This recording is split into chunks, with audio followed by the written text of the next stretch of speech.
정치하는 사람들이 최소한의 양심이 있어야지. 어제 또다시 예산안 처리가 불발되자 김준표 의장이 여야 원내대표에게 호통을 치며 한 말이라고 합니다. 월요일까지 처리 시한을 또 연장했지만 여야 입장차가 너무 커서 접점을 찾기는 쉽지 않아 보입니다. 협치가 사라진 우리 국회, 피해는 오롯이 국민의 몫입니다. 이종훈 정치평론가, 차재원 부산 가톨릭대 특임 교수 두 분과 함께 주간 전국 이슈 정리해 보도록 하겠습니다. 안녕하십니까? 예, 안녕하세요. 예. 자, 저 이제 앵커 시작하는 멘트로서 정치하는 사람들이 최소한의 양심이 있어야지 이렇게 얘기를 했습니다. 어떻게 생각하십니까? 어느 여야 누구를 가리킨 말이 있고 누가 더 최소한의 양심이 없다고 보세요? 양쪽 다를 이야기한 거 아닌가 싶어요. 예. 김진표 의장 입장에서는 양쪽 다 지금 서로 양보를 일절 안 하려고 하니까 네. 제가 보기에는 지금 여야 모두 벼랑 끝 전술을 쓰고 있다 이렇게 생각을 합니다. 그러니까 대통령이라도 먼저 좀 손을 내밀어서 예. 협치를 이야기를 하면서 좀 뭔가 이렇게 중재안을 이렇게 낸다든지 그래야 되는데 그런 거 일절 없고 야당 대표도 지금 마찬가지죠. 그러니까 지난 대선 때하고 지금 하나도 달라진 게 없어요. 그러니까 두 분 간의 어떤 대립 갈등 이것이 오히려 더 증폭된 게 아닌가. 그래서 거의 역대급 지금 대립 구도를 지금 보여주고 있는 그런 그 상황이고 과거 같았으면 그나마 이제 양당의 원내대표가 좀 정치력, 협상력을 발휘를 해서 조금 이제 이렇게 양쪽의 강경파로부터 비난 여론을 좀 불가피하게 아주 비난을 좀 받더라도 그걸 감수하고 이렇게 결행을 하기도 했었는데 이번 같은 경우는 보니까 양당의 원내대표 역시 그런 어떤 그 정치적 결단을 쉽게 못 내리는 것 같아요. 이게 아무래도 지금 다음 공천하고 좀 연관이 좀 되고 하다 보니까 양당이 지금 각자 한쪽은 대통령 눈치, 한쪽은 대표 눈치 보느라고 좀 여념이 없는 상황이다 이렇게 생각을 합니다. 국민 눈치는 누가 볼까 좀 그런 생각도 그러니까요. 드는데요. 같은 질문 좀 드리고 싶어요. 저는 결국 국민의 눈치를 보기 때문에 결국은 여야가 합의 처리하지 않을까 하는 조심스러운 기대를 갖고 있습니다. 지금 사실은 이 예산안 심의 자체가 사실 12월 2일이 법정기일인데 그걸 벌써 넘겼잖아요. 그리고 또 정기국회가 끝나기 전에 하겠다고 했다. 그것도 넘겼고, 그리고 또 12월 15일로 또 지금 국회의장이 명시한 것도 또 넘겼습니다. 그래서 12월 19일로 다시 설정을 했지만 사실은 12월 19일이 여야 입장에서 마지노선이 아니거든요. 그러니까 예를 들면 2014년 국회 선진화법 이전에는 예산안이 거의 12월 31일 날 자정에 통과되는 경우가 허다히 많았거든요. 그렇기 때문에 여야의 입장에서는 아직도 정치적인 시간이 있다고 판단하고 있는 것 같아요. 12월 31일까지로 볼 수 있다. 그렇게까지도 갈 수도 있다. 그렇기 때문에 상당한 시간은 있다는 나름대로 생각을 갖고 있는 것 같고, 또 한편으로는 사실은 지금 여당의 입장에서도 만약에 야당이 협조를 하지 않아서 지금 새로운 회계연도 시작되기 전에 통과 못 시키면 결국 준예산 사태가 벌어지잖아요. 그럼 우리 헌정사상 한 번도 준예산 사태가 없었거든요. 실제 만약에 근데 준예산 사태가 벌어진다고 한다면 우리가 미국 정부와 의회가 대결했을 때 이 록다운 되는, 그러니까 정부 폐쇄되는 모습들 하고 똑같은 상황이 우리에도 벌어질 가능성이 높은데, 그럴 경우에는 우리 국가 신인도에 엄청난 타격이 올 수밖에 없는 상황이다. 그렇다고 한다면 여당의 입장에서도 마냥 버틸 수도 없는 것이고, 그렇다고 해서 그럼 야당은 그럼 단독으로 수장을 낼 수 있을까?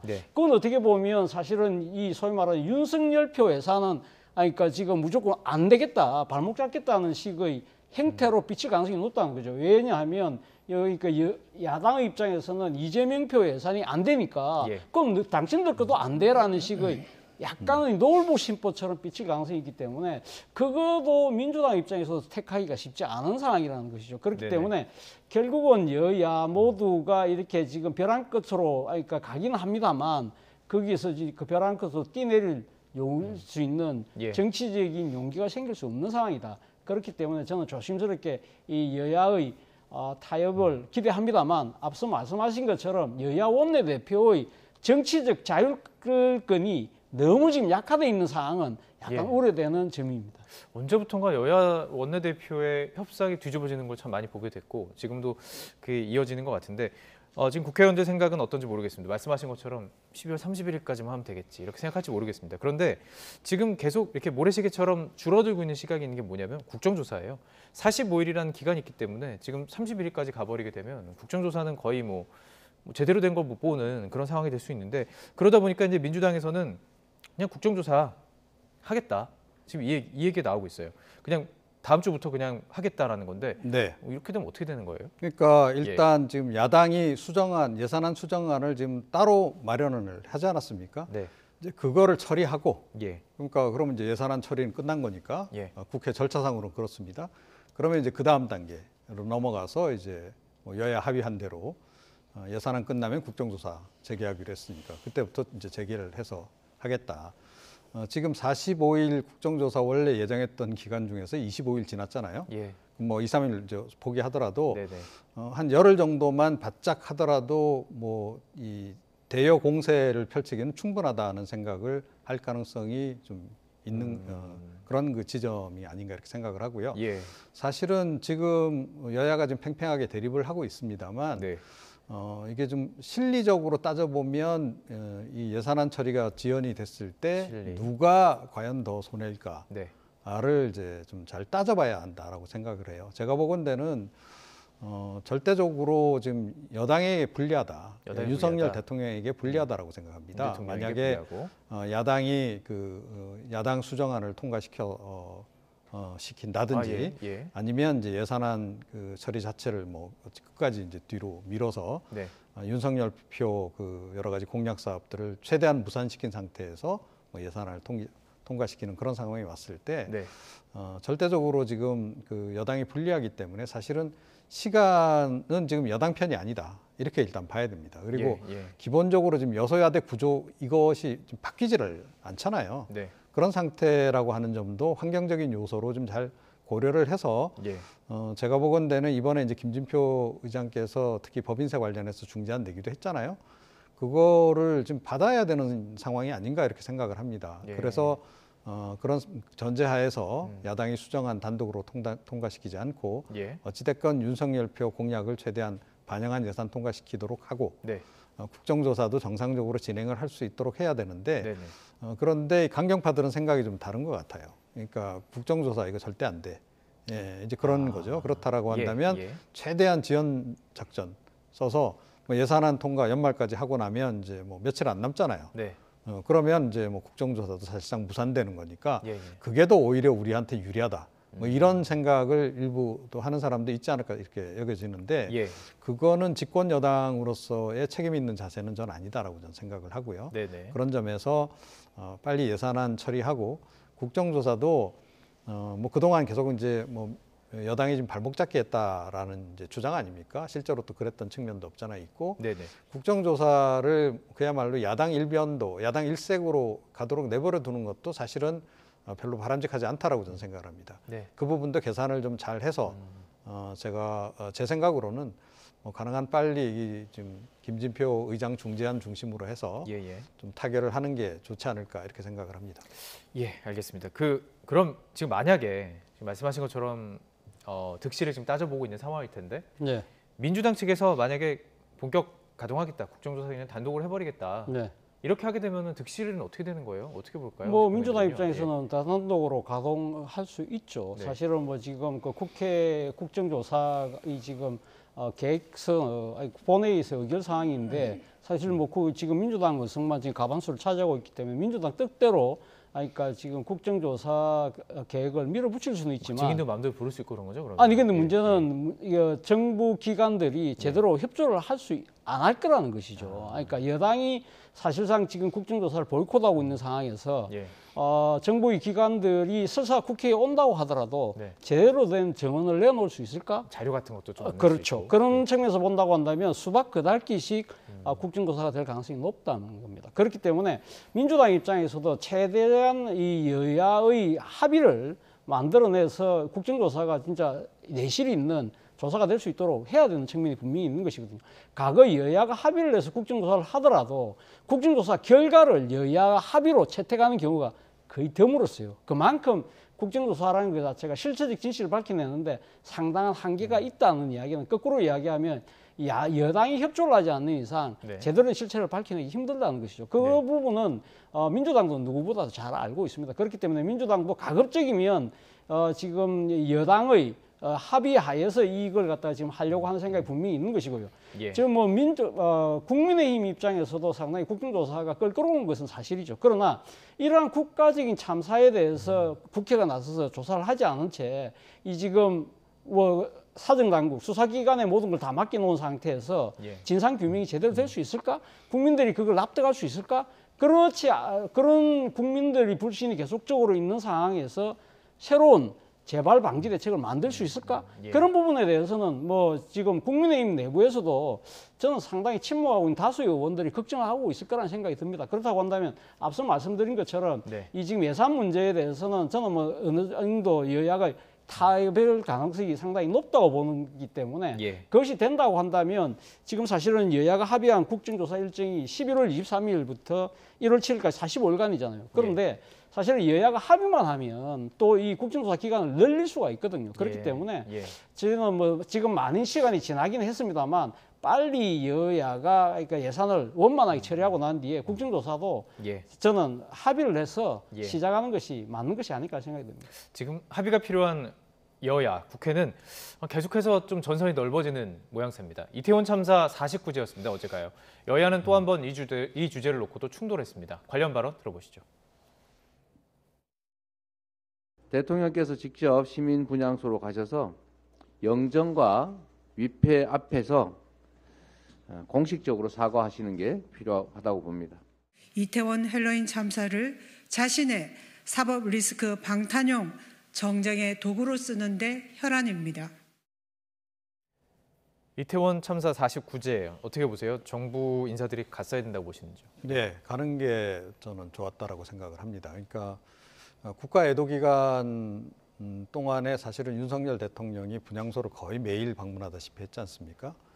그만큼 이제 뭐 그 참사에 대해서 유감스럽게 생각하고 진정성을 보여주기 위해서 애를 썼다라고 이제 볼 수 있는데 예. 그렇다라고 한다면 우리 정서상 그 49제까지는 챙기는 것이 바람직하지 않았나 그렇게 생각을 해요. 그런데 뭐 대통령실에서 수석 한 명 보냈다라고 얘기를 하는데 그거 정도로 과연 충분했을까? 대통령이 못 갔더라면 예. 그 국무총리라도 가서 애도를 좀 표하는 다시 한번 그런 과정들이 좀 필요하지 않았을까 그렇게 생각을 합니다. 예. 자, 국무총리 말씀해 주셨는데요. 그 기자 간담회 중에 한덕수 국무총리의 이야기가 또 좀 논란이 됐습니다. 예. 이제 숨진 10대를 향해서 했던 말인데요. 저희가 뭐 그래픽으로 좀 보여드리긴 할 텐데 알고 계실 것 같습니다. 한 총리의 발언 때문에 좀 논란이 있었는데 이것도 처음이 아니기 때문에 어떻게 들으셨어요?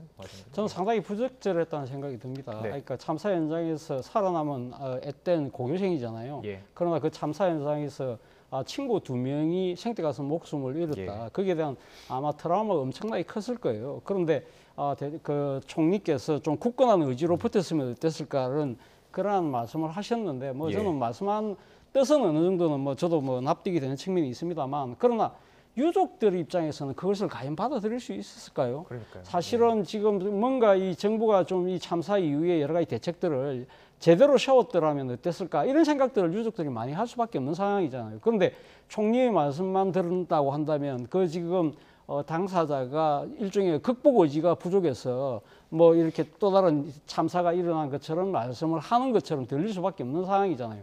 그런 상황, 그런 인식을 갖고 있다고 한다면 이 모든 참사에 대한 국가적 책임을 회피하려는 듯한 모습으로 비출 수 있다는 측면이 있는 것이고 네. 그리고 앞서도 제가 말씀드린 대로 유족들의 생각을 역지사지해서 생각을 해본다고 한다면 과연 그런 말씀을 할 수 있었을까? 예. 그렇다고 한다면 지금 저희 총리가 국정의 일종의 수반이라고 한다면 상당히 이 정부가 이 참사를 바라보고 있는 일종의 뭐랄까요 공감 능력이 부족이라는 그런 또 질타를 받을 수 있는 것이고 앞서 우리 앵커께서 말씀하신 것처럼 이번이 처음의 이런 부적절한 언행이 아니잖아요. 또 참사 창원시 직후에 의원도 있었고. 있었던 그 이 외신과의 브리핑에서 부적절한 농담 예. 그리고 사실 이 지금 한덕수 총리의 이번 또 발언 자체가 정례 기자 간담회에서 나온 이야기입니다. 그렇다고 한다면 상당히 기자 간담회에 임하는 고위공직자로서의 태도, 처신 이런 부분들에 있어도 상당한 질타가 있을 수밖에 없는 것이죠. 예. 방금 말씀하신 것처럼 또 지금 창원시의 또 예. 국민의힘 소속의 시의원의 부적절한 발언들 또 다른 또 지자체의 또 소속의 또 의원들이 발언을 했다는 이야기들을 또 들리고 있는 상황이라고 한다면 아마 지금 이번에 다시 추가적으로 희생됐던 유족뿐만 아니라 어제 지금 그 참사 현장에 시민 분향소로 만든 유족들의 입장에서도 상당히 억장이 무너지는 그런 상황인 것 같아요. 알겠습니다. 지금 뭐 이 관련 주제는 앞으로도 계속 이야기할 주제가 있을 것 같아서요. 조금 넘어가 보도록 하겠습니다. 자, 그런가 하면요. 이제 내년 초 집권 2년 차를 맞게 돼요. 이제 언론에서는 여러 가지 예상을 하잖아요. 집권 2년 차 하면 뭐 이거 좀 바뀌는 거 아니냐, 인적 개편 얘기 나오는 거 아니냐, 이런 이제 기사가 나올 법도 하고 지금 나오고 있습니다. 어떻게 보세요? 개각이 필요하다고 보시는지요? 네, 전 전면 개각이 필요하다라고 전면 개각이다. 생각하고요. 예. 사실은 뭐 한 2달 전부터 제가 그 얘기는 계속 해왔습니다. 네. 글을 쓰기도 했고, 그러니까 윤석열 정부가 뭐 최근에 지지율이 조금 이제 오르긴 했다 하더라도 핵심 지지층 이상을 지금 벗어나고 있지 못한 그런 그 상황이라는 거죠. 예. 어떻게 보면 이제 장기 정체 상태에 지금 이제 박스권에 지금 있는 겁니다. 그래서 최근에 있었던 일련의 그러니까 화물연대 대응 관련한 부분이라든가 이런 것이 일시적으로 이제 작용을 해서 좀 반사적 이익을 봐서 지지율이 뭐 조금 상승했으나 이거는 뭐 이 반사적 이익을 보는 요소가 사라지는 순간 도로 내려갈 수도 있는 겁니다. 예. 자, 본질적인 문제, 근본적인 문제는 여전히 해결되지 않았다라고 보는 국민들이 많다 예. 하는 거예요. 그러니까 가장 근본적인 문제는 처음에 윤석열 대통령의 국정수행 지지율이 떨어진 결정적인 요소 인사였습니다. 인사. 자, 근데 그 인사 문제 해결됐나요? 여전히 해결이 안 됐다 하는 겁니다. 이상민 장관도 그 초기 인사 문제와 관련해서는 상당한 책임이 있음에도 불구하고 지금 이상민 장관 경질조차도 지금 대통령이 계속 뒤로 미루고 있는, 망설이고 있는 네. 그런 그 상황이에요. 자, 이거 해결 없이 과연 이 국정수행 지지율을 제대로 끌어올릴 수 있겠는가 하는 그 부분이 지금 이제 큰 과제입니다. 네. 이번에 예산 국면에서 이제 우리가 다시 한번 확인했듯이 여소야대 상황에서 대통령이 국정수행 지지율이 높지 않으면 야당의 그 반대 내지 발목 잡기를 돌파해 나갈 수가 없습니다. 그러니까 국민적 지지라도 높아야 야당 의원들이 발목 잡기를 좀 주저하게 돼 있어요. 예. 자, 그런데 지금 상황은 그렇지 않다는 거죠. 그러면 야당이 지금 마음 놓고 뭐 윤석열 예산 뭐 그냥 다 잘라버리고 네. 이런 거를 하는 것이 가능하다라는 거예요. 예. 자, 지금 식으로 계속 가면 어떤 일이 벌어지겠습니까? 올해는 어떻게 그냥 적당히 넘어갔다라고 치고 예. 내년 예산 정국은 또 어떨까요? 내년 예산 정국은 아마 더 치열해질 겁니다. 지지율에 따라 또 다를 수도 있고. 그렇기도 예. 하고 또 총선 앞두고 있단 말이에요. 예. 예, 총선 앞두고 있기 때문에 내년 예산안은 뭐 올해도 지금 사실은 역대급으로 지금 극한 대결을 하고 있는데 내년은 더 할 가능성이 높고 네. 올해 이제 못다한 윤석열표 공약 사업 내년에 반영해서 하려고 할 텐데 예. 그거 다 사실은 또 잘릴 가능성이 굉장히 높은 겁니다. 그렇게 본다면 예. 어찌됐건 지지율을 40% 이상으로 좀 끌어올려야 됩니다. 예. 중도층도 윤석열 대통령을 지지하도록 만들어야 되는데 예. 그걸 해결하려면 인사 문제, 결국은 전면 개각을 통해서 또 이 대통령실의 인적 개편도 네네. 다시 한번 상위직 중심으로 지난번에 하위직만 하지 않았어요? 네네. 상위직 중심으로 좀 대대적으로 꼭 하지 않으면 안 되는 상황이다. 저는 그렇게 생각합니다. 예. 그런데 네. 윤석열 대통령의 인사 스타일이 상당히 예측하기 어려운 것 같습니다. 지금 얘기는 그렇죠. 이제 전면 개편 필요하다고 얘기를 하고 있고 많은 네. 언론에서는 혹시 이상민 장관, 한덕수 국무총리까지 이런 얘기가 나오고 있지만 어떻게 보세요? 사실 뭐 나왔습니까? 윤석열 대통령에 대해서 상당히 인사 문제를 두고 여러 논란이 있었잖아요. 예. 지난 그 하계 휴가 들어갈 때도 나름대로 그때 상당히 지지율이 많이 빠지고 있던 상황이었기 때문에 하계 휴가가 끝나고 돌아왔을 때 국정에 복귀했을 때 첫 번째로 대대적인 인적 쇄신을 하지 않을까라는 네. 예상들이 상당히 많았었거든요. 그럼에도 불구하고 대통령은 그렇지 않고 마이웨이를 고수를 했다는 겁니다.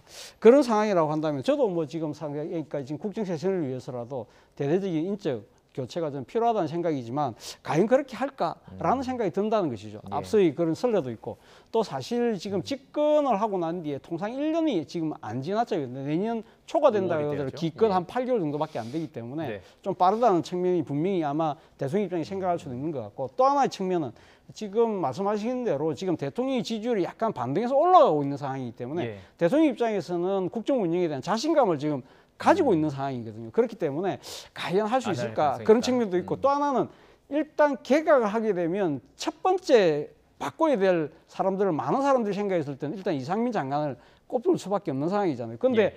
지금 이상민 장관에 대한 해임 건의를 사실상 뭉개고 있는 상황에서 지금 해가 바뀌기 때문에 내가 바꾼다? 이거는 본인 스스로가 약간 정치적 굿대라고 생각할 가능성이 높다는 것이고요. 예. 또 하나 또 측면은 사실은 지금 차기 전당대회를 앞두고 있잖아요. 그렇습니다. 그렇다고 한다면 친윤 당권 주자들이 상당히 하니까 지금 눈에 띄는 인물이 좀 부족하다는 네. 세간의 여론이 있기 때문에 만약에 그러면 이번에 가면 인사를 하는 과정에 있어서 소위 말하는 차기 당권 주자로 지금 예. 내각 내에서 거론되는 분들 중에 예. 원희룡 국토부 장관이라든지 예. 권영세 통일부 장관이라든지 이런 분들의 또 인사를 어떻게 할 것이냐 그런 부분도 있는 예. 것이고 또 하나 가장 큰 문제 중에 하나가 제가 생각해서 총리입니다. 아까 우리가 네. 방금 총리 은행에 대한 이야기도 했습니다만 예. 과연 한덕수 총리가 일기 내각을 이끌면서 지금 소위 말하는 이 지금 책임 내각으로서의 그 존재감을 확실히 보였느냐 예. 그런 부분에 대한 이 나름대로의 이 고민 예. 이런 부분들도 다 고려를 아마 하게 되겠죠. 그런 예. 측면에서 본다고 한다면 쉽지 않은 정치 방정식이라는 생각이 듭니다. 정치 방정식 얘기를 해주셨습니다. 뭔가 책임을 묻는 어떤 경질이라든지 변화가 아니라 말씀하신 것처럼 전당대회를 노린 변화가 있을 수도 있는데 그 얘기 좀 해보죠. 국민의힘이 전당대회를 앞두고 룰 전쟁이 본격 시작된 듯한 모습입니다. 녹취 준비했습니다. 들어보시죠. 좀 쪼잔하고 구질구질하지 않아요? 그 뭐 화끈하게 10대 빵으로 뭐 하든지 그거는 그분들 엿장수 마음대로인데 저는 그렇게 생각합니다. 이 시점에서 룰을 가지고 그렇게 장난을 치고 저 하나 죽이겠다고 룰을 7대3 하던 거를 지난 한 20년 가까이 그 룰에 따라 가지고 선출된 지도부들이 수도 없이 많았는데 그게 전부 그럼 잘못된 거냐? 그때는 왜 그러고 지금은 아니냐? 그래서 지금 와가지고 민심을 완전히 없애는 제 문제를 떠나서 생각을 해보시면 그렇게 해가지고 과연 총선을 이길 수 있겠냐. 네, 유승민 전 의원 이야기 좀 들어봤습니다. 이게 뭐냐면 그러니까 국민의힘 전당대회에서 7대3 여론조사가 지금 3이 들어가는 거를 지금 없애려고 하는 거예요. 당권을 무조건 지금 당심으로 뽑자 그 얘기가 나오고 있는 부분입니다. 어떻게 생각하세요? 예. 그러니까 좀 시대 역행적으로 가고 있다. 시대 역행이다. 예. 그러니까 저는 오히려 5대5로 가야 한다라고 생각합니다. 예. 예. 그러니까 윤석열 대통령 좀 뭐 스스로 기억하실지 모르겠는데 지난 그 대선 때 그 대선 본경선 국민의힘 본경선 때 5대5였습니다. 예. 예. 그때 사실은 그래서 민심에서 홍준표 지금 대구시장이 조금 더 많이 얻긴 했어요. 그런데 전체적으로 예. 어찌됐건 윤석열 대통령이 그렇게 해서 이겼다는 거고. 네. 그 다음에 그 당시에도 역선택 논란이 굉장히 많았어요. 예. 그래서 역선택을 이제 요소를 없애는 그런 조항을 집어넣자라고 하다가 예. 결국 안 집어넣었습니다. 예. 어찌됐건 그랬음에도 불구하고 윤석열 대통령 그 경선 통과했고 또 본선에서 또 승리했어요. 사실은 여론을 어찌됐건 많이 반영하려고 애썼던 부분들이 저는 오히려 플러스가 됐으면 됐지 마이너스가 되지 않았다라고 생각을 합니다. 네네. 그리고 뭐 그동안에 우리가 좀 지난 지방선거 과정에서도 확인을 했듯이 예. 뭐 국민 경선 여론조사 100%로 해가지고 그 중요한 그 지자체 서울시장 비롯해서 네네. 지자체장 경선 다 그렇게 치렀는데 그렇게 해서 경선 통과하신 분들이 다 본선에서 당선되셨어요.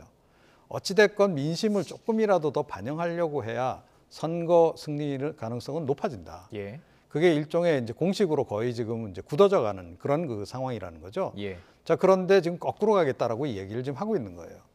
자, 뭐 1대9 또는 뭐 그냥 100% 당심 해서 모르겠습니다. 그게 그렇게 한다고 해서 꼭 친윤계 안무개가 그 당대표가 될지는 모르겠는데 예. 예.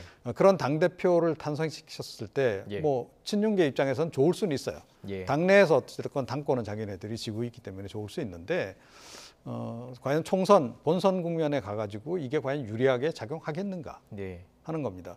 저는 절대적으로 불리하게 작용할 가능성이 크다라고 생각해요. 불리할 것이다. 자, 그렇게 해서 이른바 당심이라고 얘기하지만 따지고 보면 윤심 아닙니까, 그죠?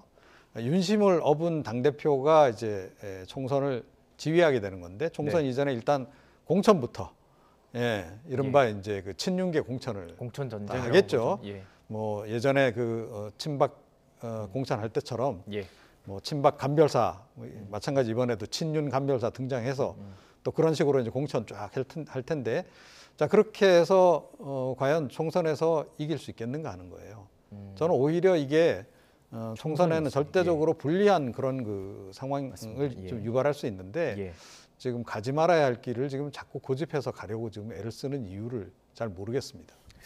어떻게 말씀해주고 싶으세요? 지금 여당 지도부에게 지금 관련된. 예, 뭐 저도 뭐 얘기시잖아요. 지금 예. 이종국 평론가님 말씀 생각하고 저도 거의 100% 예. 일치한데요. 예. 근데 제가 봤을 때는 지금 100% 그러니까 지금 당심으로 가는 것이 거의 결정된 것이 아닐까 하는 생각이 듭니다. 예. 지금 사실 당 대표 역할을 하고 있는 정진석 비대위원장이 최근에 이런 말을 이야기했잖아요. 일반 반장 선거 뽑는데 왜 3반 친구들이 와서 기웃거리냐 그런 이야기부터 시작해서 또 초재선들끼리 지금 모임을 했는데 초재선이 지금 국민의원 중에서 한 75% 정도를 차지한다고 하니까 상당수잖아요. 네. 그 초재선들이 의견을 모았는데 당신 100%로 가자 예. 이런 이야기를 한다고. 그리고 지금 뭐 확인되지는 않았습니다만 윤 대통령께서도 사석에서 아니 뭐 확인되지 이거는 않았습니다. 예, 확인되지는 않았지만 뭐 100%이 지금 당 그 의원들 투표로 가야 되는 거 아니냐 그런 이야기를 했다고 하고 또 가장 결정적인 또 이유는 그거겠죠. 소위 말해서 유승민 전 의원은 절대 안 된다는 당내 이 주류 세력들의 또 이야기가 워낙 강하기 때문에 네. 저는 뭐 거의 그쪽으로 기울고 있는 것처럼 보이는데 예. 제가 근데 그 부분에 대해서 제가 좀 비판을 드리고 싶은 이야기는요. 사실은 어떻게 보면 김웅 의원이 이런 이야기를 했더라고요. 유승민 포비아다. 포비아란 말이 공포라는 이야기인데 그렇죠. 유승민 무서워한다. 공포증을 갖고 있는 거 아니냐 네. 이야기하는데 제가 봤을 때는 그런 것 같아요. 유승민 공포증이 아니고요. 사실은 민심 공포증이 아닐까?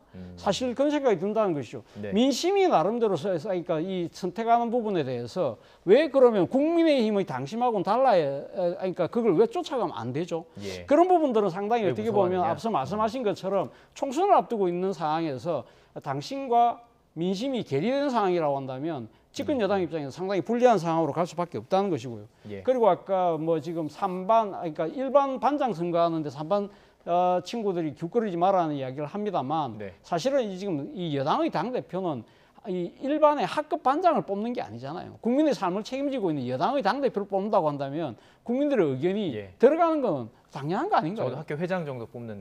그렇죠. 예. 그리고 예. 지금 대통령의 그런 또 이 의지가 개입되는 부분은 말 그대로 보이지 않는 손의 작용이라고 한다면 거기에 대한 또 후유증도 만만치 않을 것이다. 예. 그런 측면에서 본다고 한다면 저는 뭐 최소한 현행대로 네. 가거나 좀 더 민심의 폭을 넓히는 것이 포션을 넓히는 것이 바람직한 방향이 아닐까 생각이 듭니다. 자, 마지막으로 이 야당 얘기도 잠깐 해야 되니까요. 민주당 이재명 대표와 관련된 이제 수사 아직 뭐 수사가 시작됐다고 지금 이 사건과 관련해서는 딱 얘기할 수는 없지만 김만배 김만배 전 화천대유 대주주 지금 뭐 여러 가지 일이 있었습니다. 지난주에 그 과정도 어떻게 보셨는지 짧게 말씀해 주시죠. 네, 그러니까 뭐 지금 서서히 여러 가지 이제 이 전모들이 좀 드러나고 있는 그런 그 상황이다라고 저는 생각을 예. 하고요. 뭐 김만배 씨 같은 경우에는 전 뭐 논외로 하고 싶어요. 예. 오히려 그보다 좀 중요한 것은 정진상 실장과 김용 부원장이라는 거죠. 두 사람은 뭐 이재명 대표도 스스로 인정한 최측근이고 네. 실제로 최근에 당직을 맡고 있었던 그런 그 상황이에요. 그것도 아주 중요한 당직을 맡고 있었던 사람들인데 지금 뭐 기소가 거의 확실합니다. 저는 이 두 사람이 기소되는 시점에 이재명 그 대표가 정책 결단을 좀 내려야 한다라고 저는 봐요. 예. 그러니까 본인이 전혀 아무것도 잘못한 게 없다 하더라도 두 사람의 잘못, 최측근들의 잘못이 이렇게 드러난 그런 상황에서까지 그걸 나는 책임 없다라고 얘기하는 것은 그건 정치인으로서 올바른 도리가 아니다. 저는 그렇게 생각합니다. 예, 알겠습니다. 어느덧 시간이 벌써 마칠 시간이 됐네요. 네, 여기까지 오늘 듣도록 하겠습니다. 네, 이종훈 정치평론가 또 차재원 부산가톨릭대 특임교수와 함께 관련 사안 자세히 짚어봤습니다. 고맙습니다.